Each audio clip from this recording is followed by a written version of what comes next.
Now welcome to another edition of News from Naboo with Thor's Lightning Takes. And let's get right to the news. This is Naboo. Sorry. Yes, it is. You are sick again. Yeah.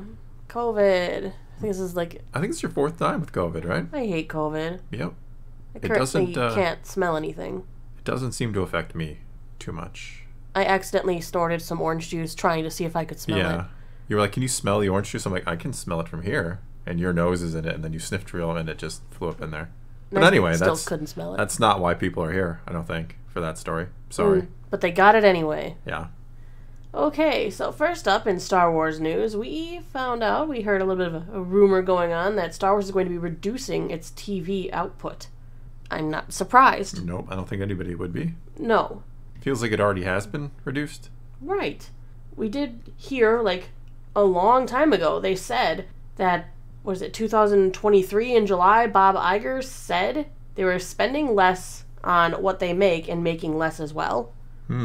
So yes, this is just catching up to Star Wars, right? Yeah, I remember him saying that. Because there was so much in the pipeline for Star Wars at the time that they couldn't just and we're stopping what we currently have. Well, the problem is, as I pointed out when he originally said that, I mean, they're also hiking the prices on Disney Plus, so it's yes. You're paying more for less, and you're even acknowledging it's less. Mm-hmm. Yeah. So what are we paying for?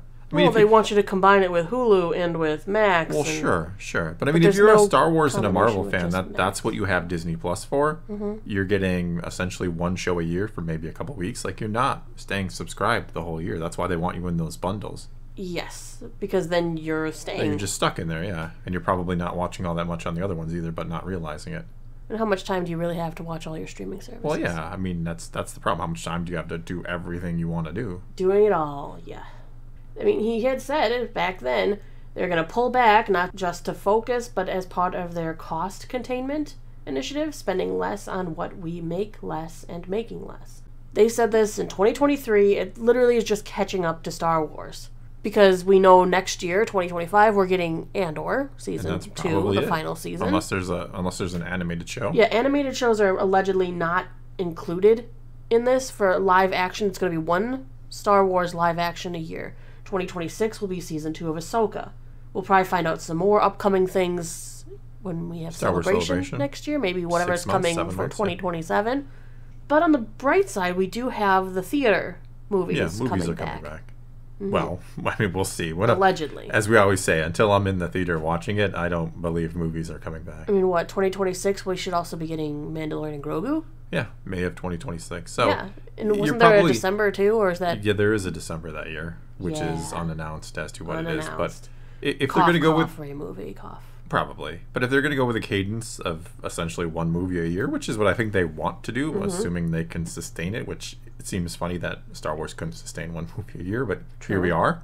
I mean, one movie a year, one show a year, and maybe a season of an animated show. I mean, do you actually need more than that? Well, plus they could still do their little anthologies. Well, sure, there's a lot of little things they could do. They could do the Tales of the Jedi type things. They could do another season of Visions or Empire. Yeah. I mean, there's a lot of little things they could put in there, too. Yeah, there's supplemental things that we cannot overlook. No, but honestly, do you think we really need that much Star Wars?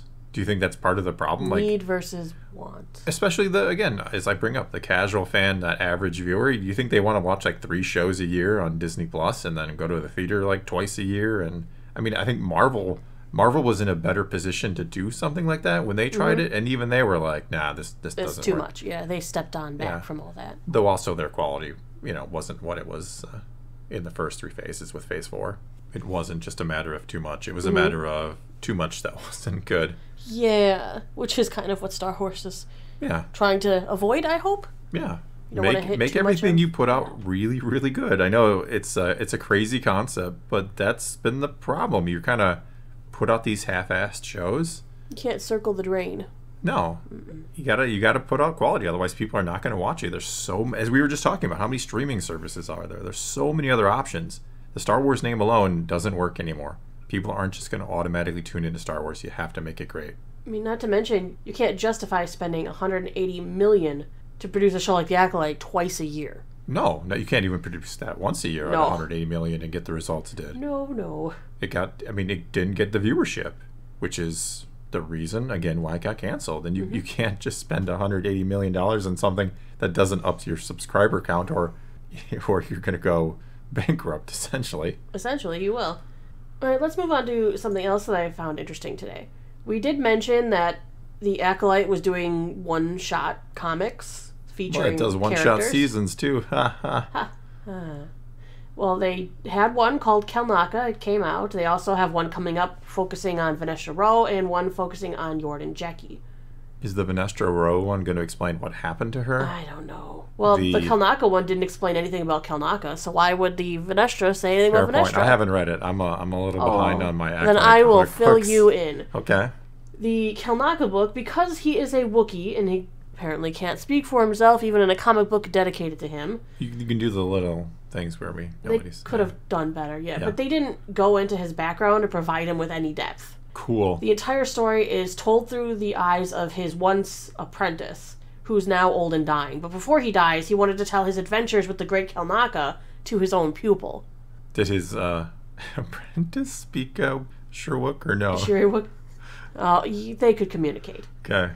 But Kelnacca wasn't the focus of the story because of this. Instead, the apprentice is the main focus of the story instead of Kelnacca.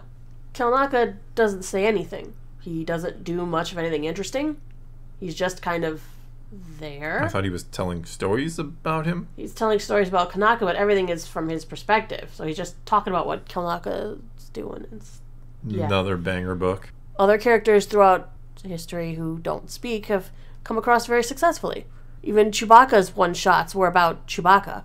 Yeah, Chewbacca had a really bad series, right when Marvel got it back. That first Chewbacca series was rough. Unfortunately, Kelnacca just comes across as, I am a Jedi and I am a Wookiee. That's his identity. There's no more to Kelnacca than that.